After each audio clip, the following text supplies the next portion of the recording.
Friends, आप सभी का स्वागत है आपके चैनल निधि सफारी पर। आज की इस वीडियो में हम लोग प्रीपोजिशन टॉपिक को ही कंटिन्यू करते हुए कुछ नए रूल्स को समझेंगे। तो चलिए बिना देर करते हुए शुरू करते हैं। प्रीवियस वीडियो में हम लोगों ने 3 रूल्स को देखा था, उसी को आगे बढ़ाते हुए रूल नंबर 4 को समझते हैं। तो रूल नंबर 4 क्या कहता है? यह रूल है विथ और बाय के बारे में। निर्जीव साधनों के साथ विथ का तथा सजीव साधनों के साथ बाय का प्रयोग होता है। जैसे he is beaten by me with a stick. तो यहाँ पे देखिए मी क्या है? सजीव है। मी क्या है? सजीव है। इसके लिए किसका प्रयोग हुआ है? बाय का। तथा स्टिक क्या है? निर्जीव है, जिसके लिए प्रयोग किसका हुआ है? ए का, विथ ए का। ठीक, क्लियर हो गया। अब देखिए इसमें कुछ अपवाद भी हैं, उसको समझे। निर्जीव साधन के साथ भी बाय का प्रयोग होता है। क्या बता रहे हैं? निर्जीव साधन के साथ भी बाय का प्रयोग होता है यदि वह सजीव साधन की भांति कार्य करे। जैसे what is time by your watch. Clear है? मीन्स निर्जीव यदि सजीव की तरह कार्य करे तो हम वहाँ पर बाय ही लगाएंगे। आगे बढ़ते हैं। अगला रूल क्या कहता है? इसी में ही कंटिन्यू करते हुए, मतलब विथ और बाय के बारे में ही बता रहे हैं, उसी को कंटिन्यू कर रहे हैं। तो देखिए क्या कहता है? यातायात के साधनों के पहले बाय का प्रयोग होता है, परंतु किसी विशेष यातायात साधन के लिए प्रीपोजिशन का प्रयोग करते हैं। जैसे ही गोज बाय बस, कार और आपका एयर। ठीक है, तो क्या? बाय का। She goes in her own car. ठीक है, क्लियर। आगे बढ़ते हैं। यातायात के साधनों के साथ ए तथा एन प्लस एडजेक्टिव रहने पर भी इनका प्रयोग होता है। जैसे he is going in a new car. तो इनका प्रयोग हुआ कब? जब कार के साथ एक एडजेक्टिव है जो कि ए या एन के साथ लगेगा। इसके बाद आपका इसमें एक और रूल आता है। क्या है वो? फुट तथा हॉर्सबैक के लिए प्रीपोजिशन ऑन का प्रयोग किया जाता है, बाय का नहीं। देखिए अभी तक जितने प्रीपोजिशन थे वो ज़्यादातर ऑन थे, इसको समझ लें पहले। अभी हमने जो प्रीपोजिशन देखे वो ऑन और इन देखा है, लेकिन फुट तथा हॉर्सबैक के लिए प्रीपोजिशन ऑन का प्रयोग किया जाता है, बाय का नहीं। अभी तक हमने क्या देखा था? बाय देखा था, इन देखा था। अब क्या देखा? On. He travels on foot या हॉर्स बैक। इसके बाद unit of time, length, rate, weight, measurement का बोध कराने के लिए भी बाय का प्रयोग होता है। इसके अलावा क्या है? एक कारण बताने के लिए भी विथ का प्रयोग होता है। जैसे her eyes are red with tears. उसकी आंखें क्यों लाल हैं? आंसुओं से लाल हैं। ठीक, आगे बढ़ते हैं। Rule number 5। रूल नंबर 5 किससे संबंधित है? इन और आफ्टर से। तो रूल नंबर 5 को समझते हैं। इन दोनों का ही प्रयोग पीरियड ऑफ टाइम का बोध कराने के लिए होता है। पीरियड ऑफ टाइम का बोध कराने के लिए फ्यूचर टेंस के साथ क्या लगता है? इन, तथा पास्ट टेंस के साथ क्या लगता है? आफ्टर। जैसे he will come in a month, ये तो 1 महीने में आएगा। या he came after a month, means वो 1 महीने बाद आया। क्लियर। तो फ्यूचर टेंस बताएंगे तो इन बताएंगे, और पास्ट टेंस लगाएंगे तो हम पास्ट टेंस के लिए क्या करेंगे? आफ्टर करेंगे। फिर हमारा है रूल नंबर 6, इन तथा विद इन से रिलेटेड। आइए इसको समझते हैं।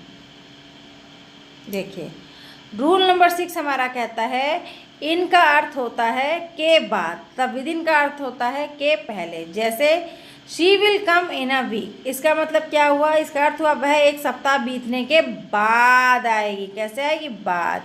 लेकिन अगर हम कहते हैं she will come within a week, तो इसका अर्थ क्या है? कि वह 1 सप्ताह बीतने के पहले आएगी। क्लियर है? मीन्स अगर इन बोले हैं तो बाद, और विद इन बोले हैं तो पहले। ये मेन पॉइंट आपको ध्यान रखना। फिर अब पढ़ते हैं रूल नंबर 7, इन और इनटू के बारे में। क्या कहता है ये देखते हैं। इसको थोड़ा सा कर देंगे ऊपर। देखें, वस्तु के सामान्य अवस्था में रहने पर इनका तथा एक दिशा से दूसरी दिशा में गति का बोध होने पर इनटू का प्रयोग किया जाता है। जैसे Ramesh is in the house. ठीक, जब एक ही अवस्था में वह है।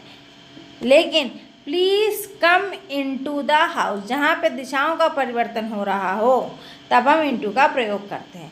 इनसे पेशे का भी बोध होता है। जैसे आई एम इन बिजनेस या he is in politics. Clear. फिर है इनके माध्यम से साधन, मतलब इनसे हम माध्यम या साधन का भी इसको कर दें बोध होता है, जैसे राइटिंग इन हिंदी या रिटन इन इंक, कि इंक में लिखा हुआ या हिंदी भाषा में लिख रहे हैं। ठीक है, आगे बढ़ते हैं। इनटू से अवस्था परिवर्तन का भी बोध होता है, जैसे वाटर चेंज इनटू आइस। हमने क्या बताया कि इनटू से क्या अवस्था परिवर्तन का भी पता चलता है, जैसे आपका वाटर चेंज इनटू आइस। तो ये यहाँ पे क्या था, सॉलिड था, यहाँ पे सॉरी ये वाटर क्या था, लिक्विड, और यहाँ पे आके क्या हो गया, सॉलिड। आइस में क्या हो गया, सॉलिड। अब पढ़ते हैं रूल नंबर 8 जो कि है एट, इन या ऑन के बारे में। एट का प्रयोग छोटे स्थान एवं समय के साथ तथा इन का प्रयोग बड़े स्थान एवं समय के साथ किया जाता है, जैसे in Australia, at Melbourne, at night, in the morning, in the evening. ठीक, तो एट का प्रयोग छोटी जगह के, इनका प्रयोग बड़ी जगह के। अब यहाँ पे एक बात और समझें, क्या समझना है आपको, जब मॉर्निंग, इवनिंग, आफ्टरनून के साथ डेट आए तो इनके साथ प्रीपोजिशन ऑन का प्रयोग होता है।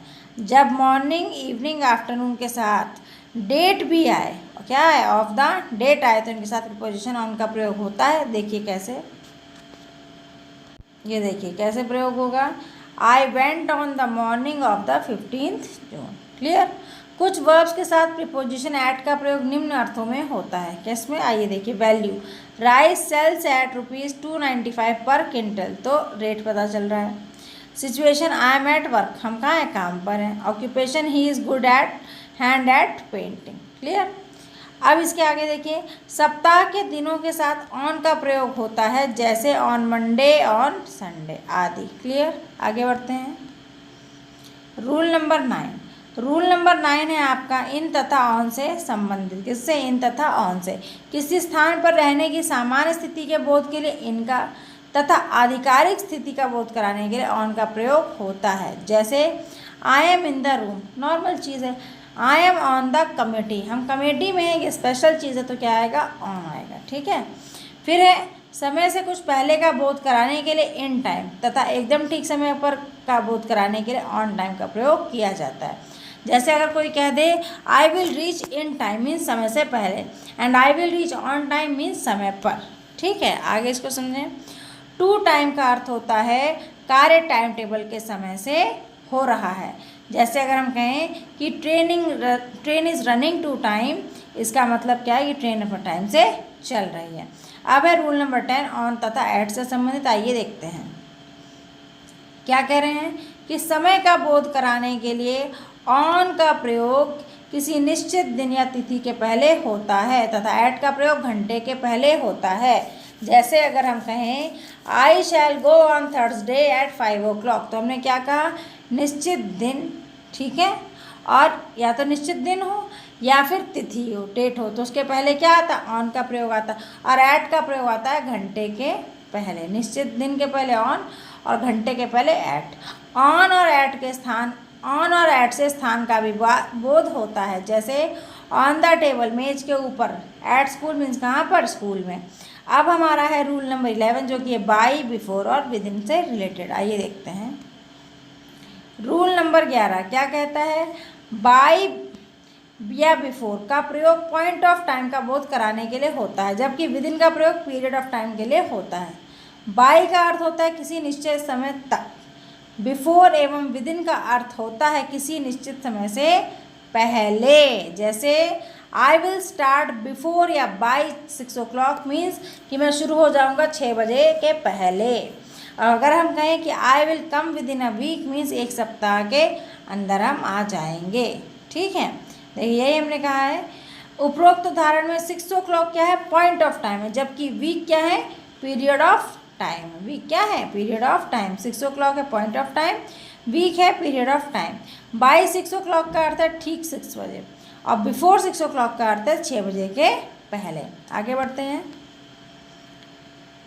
बाई और बिफोर से स्थान का भी बोध होता है। कैसे, स्थान के अर्थ में बाई का आशय होता है किनारे पर या बगल में, और बिफोर का आशय होता है सामने। जैसे he sat before his friend means friend के सामने, he sat by his friend, friend के बगल में। क्लियर। नेक्स्ट है rule number 12 of, OFF, of और फ्रॉम। आइए इसको भी देख लेते हैं। सोर्स, क्या होता है सोर्स का मतलब स्रोत, स्रोत के अर्थ में ऑफ का प्रयोग, जैसे he comes of a rich country means वो एक अमीर देश से आता है। फिर कॉज या कारक के अर्थ में ऑफ का प्रयोग, these are the pages of the Hindu means ये पेजेस किसके हैं, द हिंदू अखबार के। क्लियर, आगे बढ़ते हैं। अब देखिए आपका आ जाता है ऑफ का प्रयोग मेजरमेंट के अर्थ में, ठीक है, कैसे अर्थ में समझिए, मापतौल के अर्थ में ऑफ का प्रयोग, जैसे he bought a kilo of fish.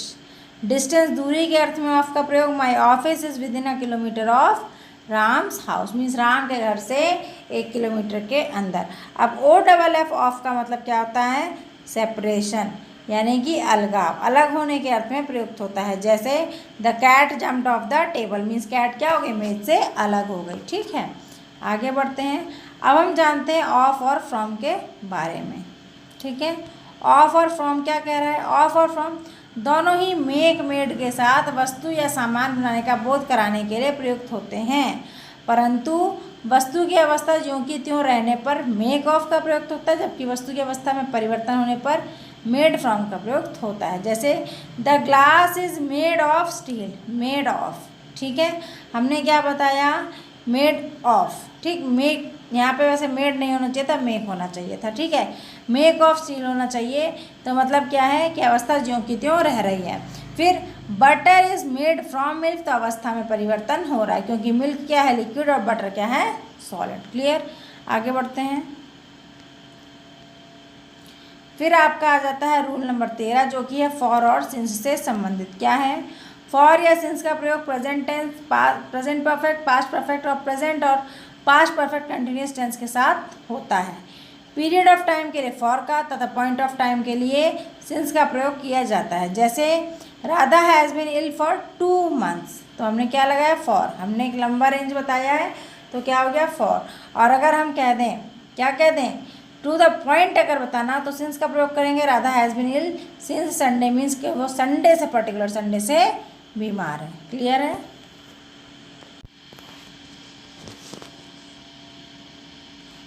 तो फ्रेंड्स आज के लिए हम यहीं तक रखते हैं। रूल नंबर 13 तक आज आप लोगों ने जाना। आपको वीडियो कैसा लगा कमेंट के माध्यम से ज़रूर बताएं। वीडियो पसंद आए तो लाइक कीजिए, आपके सुझाव और सजेशन कमेंट के थ्रू बताइए, और अगर आप चैनल पर पहली बार आए हैं, इसी तरीके के वीडियोस देखना चाहते हैं, तो चैनल को सब्सक्राइब और शेयर करना ना भूलें। मिलते हैं एक नए वीडियो में नए टॉपिक के साथ, तब तक के लिए नमस्कार।